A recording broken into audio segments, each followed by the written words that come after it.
लेकर महागठबंधन की बैठक खत्म हो चुकी है और इस वक्त पीसी की जा रही है। सुनते हैं। चलिए, थैंक यू।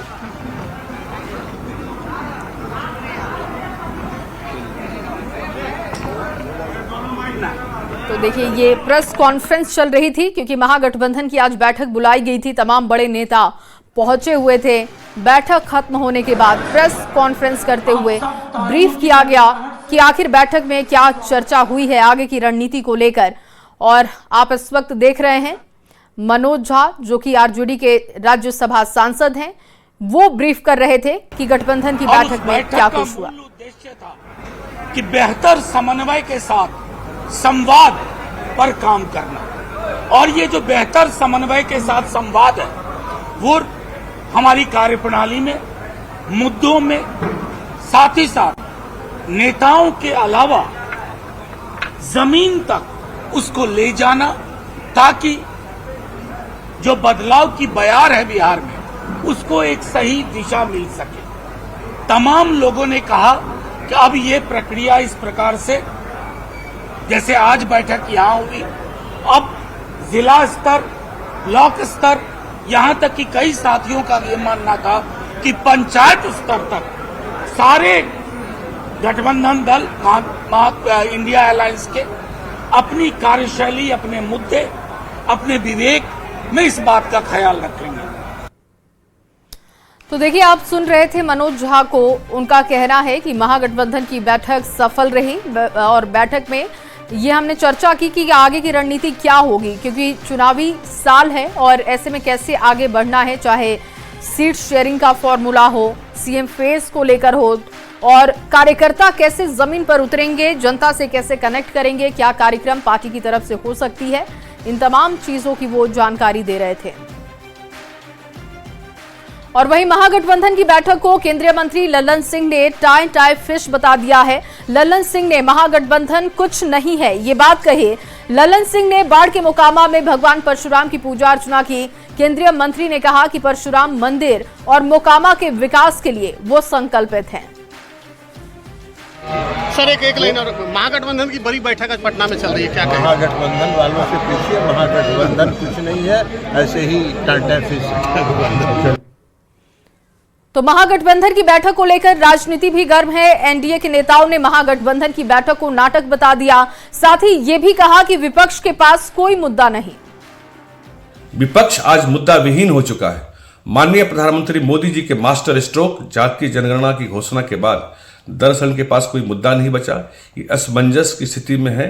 इनके हाथ से तोते उड़ गए और चुनाव से पहले ही ये मैदान से बाहर हो गए हैं। ये अपराध पर झूठे आंकड़े प्रकाशित करते हैं, नौकरी रोजगार के विषय में झूठी बयानबाजी करते हैं।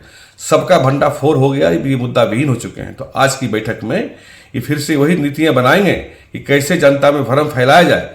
लेकिन तेजस्वी यादव जी, राहुल गांधी जी, बिहार की जनता आपके भ्रम जाल में अब नहीं फंसने वाली। पटना में आज होने वाली महागठबंधन की बैठक नाटक से कम नहीं है। इसमें शामिल तमाम घटक दल में कौन बनेगा सीएम को लेकर मारकाट की नौबत है, यह जानते हुए कि बिहार में सीएम पद की कोई वैकेंसी नहीं है और दूर दूर तक इसकी कोई उम्मीद भी नहीं है। संभावनाओं के इस खेल में सभी घटक दलों की माथापच्ची बेकार जाने वाली है। कांग्रेस के सुर और ताल अलग हैं तो राजद में सिर्फ डोवल की स्थिति है। आगे कर महागठबंधन में जिस प्रकार का माहौल क्रिएट कर रखा है, उससे तो यही लगता है कि महागठबंधन दलों का दलदल के रूप में आज उपस्थित है। वहां न तो कोई नेता है, न नियत है, न नीति है, न कार्यक्रम है, न संगठन है। सिर्फ दिखावे के लिए, लोगों को भरमाने के लिए और बिहार की जनता को ठगने के लिए इस महागठबंधन की बैठक का आयोजन किया जा रहा है। तो पटना में महागठबंधन की तीसरी बैठक पर जेडीयू के राष्ट्रीय कार्यकारी अध्यक्ष संजय झा ने तंज कसा है। उन्होंने कहा कि इंडिया अलायंस में एकजुटता नहीं है, जबकि एनडीए पूरी तरीके से एकजुट है और सीएम नीतीश कुमार के नेतृत्व में एक बार फिर से बिहार में एनडीए की सरकार बनेगी।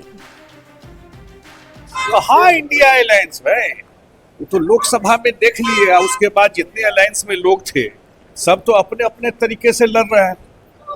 अब जो भी अपना, ठीक है, राजनीति है, चुनाव है, अपना सबको अधिकार है करने का, लेकिन बिहार में जिस तरीके से काम हो रहा है और जिस तरीके से दोनों बजट में बिहार को केंद्र सरकार से सहयोग मिला है, तो लोग डबल इंजन की सरकार का फायदा बिहार के लोगों को मिल रहा है और नीतीश जी के नेतृत्व में बड़े मार्जिन से हम लोग चुनाव जीते।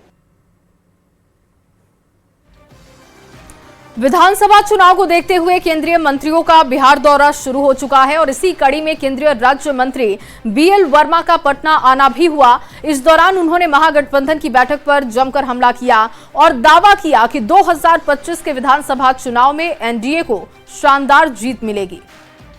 गठबंधन चाहे जितनी बैठक कर ले, लेकिन आदरणीय प्रधानमंत्री मोदी के नेतृत्व में बिहार में एनडीए का परचम फहराएगा और जिस तरह से पूरे देश में आदरणीय प्रधानमंत्री मोदी के नेतृत्व में देश विकास की रफ्तार पर आगे बढ़ रहा है, बिहार भी उसी रफ्तार पर आगे बढ़ रहा है। और अब बात पंजाब के पूर्व मुख्यमंत्री की। पंजाब के पूर्व मुख्यमंत्री और कांग्रेस सांसद चरणजीत सिंह चन्नी के सर्जिकल स्ट्राइक वाले बयान पर देश की सियासत गर्मा गई है। केंद्रीय राज्य मंत्री बीएल वर्मा ने चन्नी पर हमला करते हुए कहा कि मुझे लगता है कि कांग्रेस के नेता उस तरीके के बयान देते हैं जो पड़ोसी मुल्क पाकिस्तान को पसंद आए। ये हमारे सैनिकों के हौसले को कमजोर करने वाली बात हो जाती है और ये हमेशा इस तरीके की कोशिश करते हैं। कांग्रेस के नेता मुझे लगता है कि इस प्रकार के बयान देते हैं जो शायद पाकिस्तान के रास आते हैं और मैं कहूँगा कि हमारी सेना के हौसलों को ये कमज़ोर करने का प्रयास करते हैं, लेकिन हमारे बहादुर सेना के जवान उनके हौसले कमज़ोर होने वाले नहीं हैं। आदरणीय प्रधानमंत्री मोदी के नेतृत्व में सेना सही समय पर सही जवाब दी। और अब खबर ओवैसी को लेकर है, जहां एआईएमआईएम अध्यक्ष सदुद्दीन ओवैसी 2 दिन के बिहार दौरे पर हैं। आज पूर्वी चंपारण के ढाका में एआईएमआईएम अध्यक्ष ओवैसी की जनसभा हुई थी, जिसमें उन्होंने जनता को संबोधित किया। ओवैसी ने ढाका की रैली में आरजेडी पर जमकर हमला किया। ओवैसी ने कहा कि आरजेडी ने हमारे 4 विधायक तोड़े हैं और अब 24 लेकर हम आएंगे। शनिवार को किशनगंज के बहादुरगंज में भी ओवैसी ने आरजेडी पर जमकर हमला किया था। हिमाचल की गयूर जनता ने 5 विधायक को कामयाब किया, तो यही लालू परिवार ने कहा कि नहीं, ये कैसे हो गया कि हम 50 साल से इनको अफीम चटा रहे हैं, हम 50 साल से इनके दिलों में डर बिठा रहे हैं। ये कौन सा काम हो गया कि ये डर और अफीम को छोड़कर अपने वोटों से, अपनी ताकत से अपने 5 विधायक को कामयाब कर लिए। तो एक मंसूबा बनाया गया और 4 को खींच लिया गया। वो बेजमीर थे, उन्होंने अपना जमीर बेच दिया। जो जिंदा था उसका नाम अख्तर अली मान है। तो मैं इन तमाम से कहना चाह रहा हूं, तुमने 4 को भगा लिया, अब 24 आएंगे इंशाअल्लाह ताला, देखना तुम। तो आरजेडी पर जमकर हमलावर दिखाई दिए ओवैसी। वहीं दूसरी तरफ ओवैसी ने पहलगाम आतंकी हमले के खिलाफ पीएम मोदी से कार्रवाई की मांग की। साथ ही उन्होंने कहा कि पाकिस्तान सुधरने वाला नहीं, पाकिस्तान के खिलाफ कड़े फैसले लेने की जरूरत है। ओवैसी ने पाकिस्तान के साथ व्यापारिक संबंध को खत्म करने के फैसले का समर्थन किया। जो आतंकवादी हमला हुआ है, बुज़दिलाना हमला हुआ है, वो उस पर मौसर कार्रवाई करेंगे। मरने वालों को वो इंसाफ दिलाएंगे और हम उम्मीद करते हैं कि हमेशा के लिए पाकिस्तान से जो आतंकवादी हमारे देश में आकर मासूम लोगों की जानें लेते हैं, चाहे वो हमारी बेटियां हों या फिर वर्दी पहनने वाले हमारे नौजवान बेटे हों, इन आतंकवादी हमले को खत्म करने के लिए हम उम्मीद करते हैं कि देश के प्रधानमंत्री पाकिस्तान से आए हुए आतंकवादी और पाकिस्तान जैसे एक फेल्ड स्टेट के खिलाफ वो एक मौसर कार्रवाई करेंगे। ऐसा इक़दाम करेंगे कि दोबारा पाकिस्तान 100 मरतबा सोचेगा कि भारत की सरजमीन में आकर किसी को मारने के बारे में। निर्वाचन आयोग बिहार विधानसभा चुनाव की तैयारी में जुट गया है और इस बार बिहार विधानसभा चुनाव में 96,000 से ज्यादा मतदान केंद्र बनाए जाएंगे। एक बूथ पर 1200 मतदाता वोट डाल सकेंगे। 2020 में हुए पिछले विधानसभा चुनाव में कोरोना की वजह से एक बूथ पर 1000 मतदाता की व्यवस्था थी। इस बार और क्या खास बदलाव किए गए हैं, ये बता रहे हैं संवाददाता संजय कुमार। उनकी रिपोर्ट आपको दिखाते हैं। चुनाव आयोग के इंस्ट्रक्शन के बाद बिहार में विधानसभा चुनाव 2025 की तैयारी जोर शोर से शुरू कर दी गई है।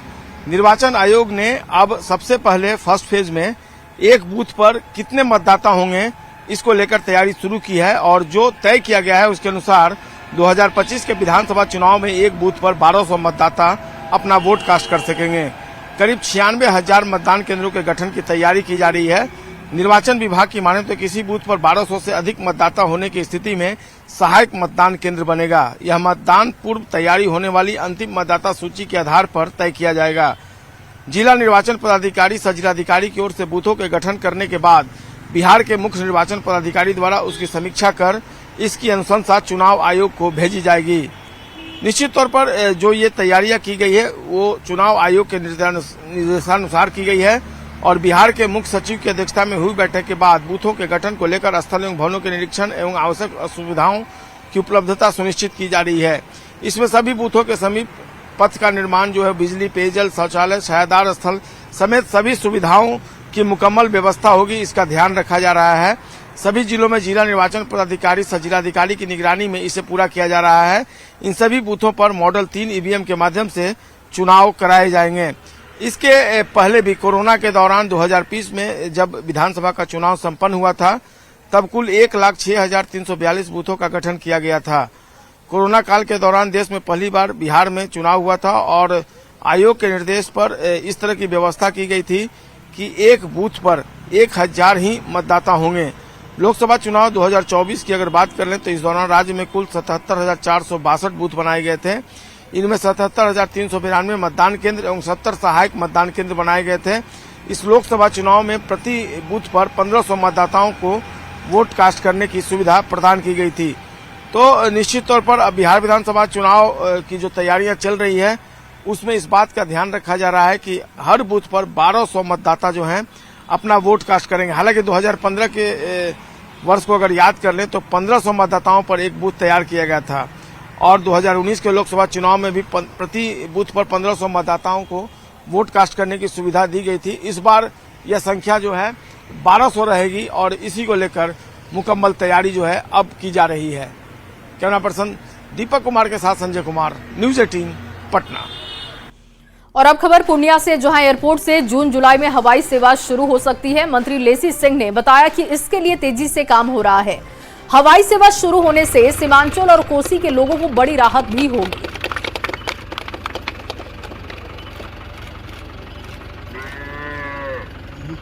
सड़क का निर्माण हो रहा है तेजी से, जल्द ही यहाँ पर हवाई सेवा शुरू होगी। हमको लगता है कि जून जुलाई तक ये शुरू हो जाना चाहिए, जैसा हम लोग उम्मीद कर रहे हैं। तो ये इस जिला के लिए हवाई सेवा शुरू हो जाएगी तो बहुत ही ये जिला, ये इलाका प्रगति करेगा। और चलिए बात करते हैं शिक्षक की गिरफ्तारी की। बगहा में एक शिक्षक की गिरफ्तारी के विरोध में छात्र और अभिभावक सड़क पर उतर आए हैं। इनका कहना है कि शिक्षक पर लगाए गए आरोप बेबुनियाद हैं। महुअर मध्य विद्यालय के शिक्षक दीपक कुमार पर 7 साल की छात्रा से छेड़खानी का आरोप लगा। आरोप लगने के बाद शिक्षक को गिरफ्तार किया गया। छात्रों और अभिभावक स्कूल की राजनीति के तहत शिक्षक पर झूठा आरोप लगाकर फंसाने की बात कर रहे हैं और अपना विरोध जाहिर कर रहे हैं। सर को फंसाया गया है, हमारे वो आकर हमारे स्कूल में मारे हैं। हमारे सर को, हमारे सर कुछ भी नहीं किया तो अभी आकर मारे हैं लोग। अगर आप लोगों को कोई जाकर आपके ऑफिस में मारेगा तो आप लोगों को अच्छा लगेगा? नहीं लगेगा। हमारे सर को वो क्यों मारे हैं लोग? और वो भी बोलते हैं राष्ट्रगान में कोई नहीं लेगा, वो राष्ट्रगान में आकर मारी है लोग। वो निर्दोष है, जांच करवाएं। एसपी सर अपने जांच करवा लें। अगर जो दोषी है तो उनको जो सजा कानून दे ठीक है, लेकिन निर्दोष है तो ऐसा ठीक है। आज एक टीचर को निर्दोष में फंसाया जा रहा है, कल होके सब टीचर यहाँ से चले जाएंगे तो बच्चे लोग का तो भविष्य ऐसे ही अंधकार हो जाएगा। और अब बात बेगूसराय की खबर की, जहां परिहारा थाना क्षेत्र में मॉर्निंग वॉक के दौरान एक महिला 25 फीट गहरे शौचालय की सोख्ता टंकी में गिर गई, जिससे आसपास अफरा तफरी का माहौल बन गया। महिला की आवाज सुनकर घटनास्थल पर पहुंचे लोगों ने कड़ी मशक्कत के बाद महिला को टंकी से बाहर निकाला। फिलहाल घायल महिला का सदर अस्पताल में इलाज हो रहा है।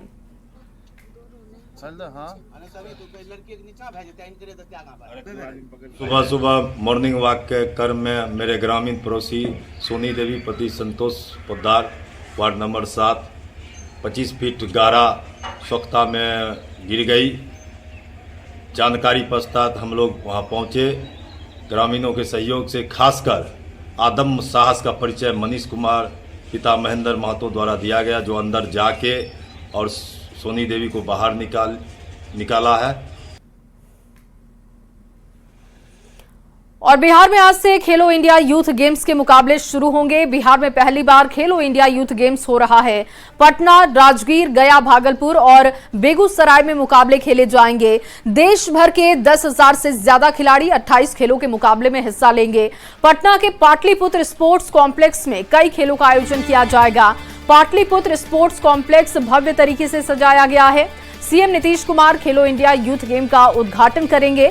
पीएम नरेंद्र मोदी समारोह को वर्चुअली संबोधित करेंगे। केंद्रीय खेल मंत्री मनसुख मंडाविया इस दौरान पटना में मौजूद होंगे।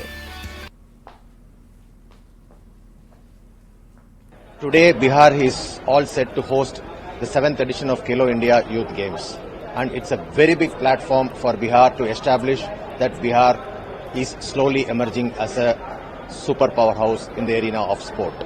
And with respect to all the arrangements, our Honorable Chief Minister Shri Nitish Kumar ji, he personally visited all these places and he inspected and gave suggestions, and we are all set for the games to start. And for your information, in Bhagalpur the archery event has already started. और वहीं खेलो India youth games में तीरंदाजी और badminton के match Bhagalpur में होंगे। 17 राज्यों के खिलाड़ी पहुंच भी चुके हैं। इन खिलाड़ियों में खेल को लेकर गजब का उत्साह दिख रहा है। तो खेलो इंडिया यूथ गेम्स का आगाज आज से होने जा रहा है। जिला प्रशासन की तैयारी हो चुकी है, खिलाड़ी भी पहुंच चुके हैं। और आपको बताएं कि पहली बार बिहार मेजबानी कर रहा है अलग अलग तरीके के गेम्स, जिसमें आप ना सिर्फ लड़के बल्कि लड़कियों को भी भाग लेते हुए देखेंगे।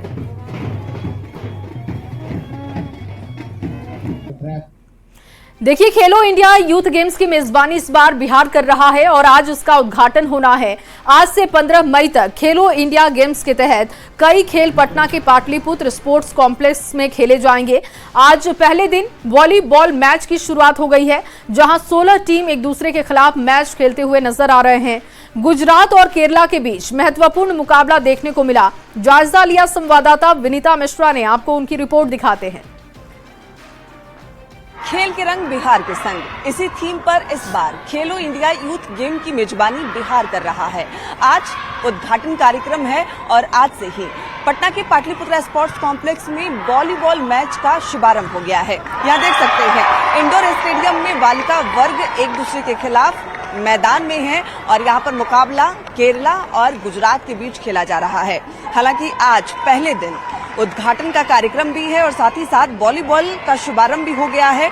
आज 8 टीम एक दूसरे के खिलाफ, यानी 8 टीम और 8 टीम 16 टीम एक दूसरे के खिलाफ मैदान में गेम खेलती हुई नजर आ रही है। और फिलहाल जो मुकाबला है गुजरात और केरला के बीच है, वही उत्तर प्रदेश और बिहार के बीच मुकाबला भी होना है। आपको बता दें कि राजस्थान और वेस्ट बंगाल के बीच भी आज मुकाबला है। जम्मू कश्मीर और उत्तराखंड, वेस्ट बंगाल, बिहार, झारखंड, तमिलनाडु, गुजरात और केरला, राजस्थान और असम, वही पंजाब और मणिपुर के बीच मुकाबला आज होना है।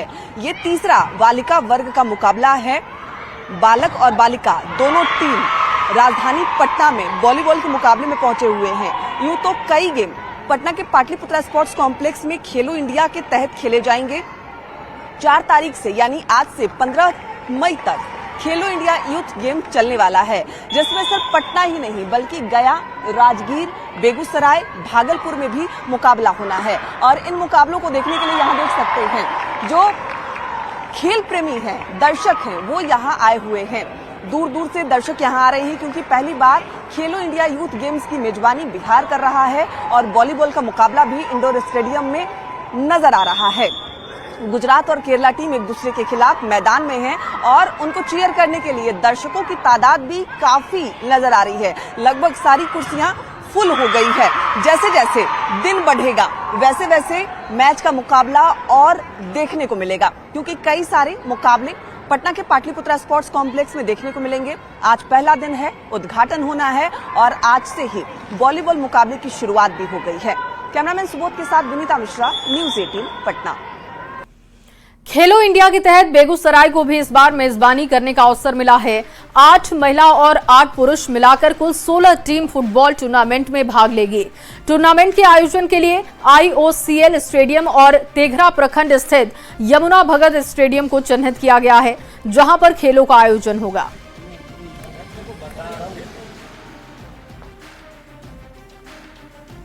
और अब खबर सीतामढ़ी से, जहां जगत जननी माता जानकी की जन्मस्थली है। 6 मई को जानकी नवमी है और आज देर शाम से कार्यक्रम का आयोजन शुरू हो जाएगा। 3 दिवसीय इस कार्यक्रम की तैयारी में जिला प्रशासन लगा हुआ है। कार्यक्रम की लगातार तैयारी की जा रही है। ज्यादा जानकारी यहां से दे रहे हैं संवाददाता राकेश रंजन, उनकी रिपोर्ट आपको दिखाते हैं।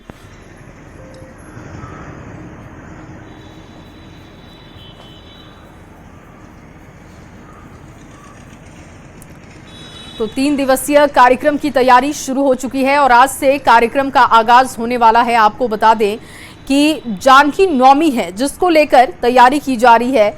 कल जानकी नवमी है, लेकिन आज से यहां पर कार्यक्रम की शुरुआत हो जाएगी। आप तैयारियों को देख सकते हैं, अंतिम रूप में यहां पर तैयारी दिखाई दे रही है और ये 3 दिनों तक कार्यक्रम चलने वाला है। 6 मई को जानकी नवमी है, देर शाम से कार्यक्रम का आयोजन, जिसके लिए तैयारी हो रही है।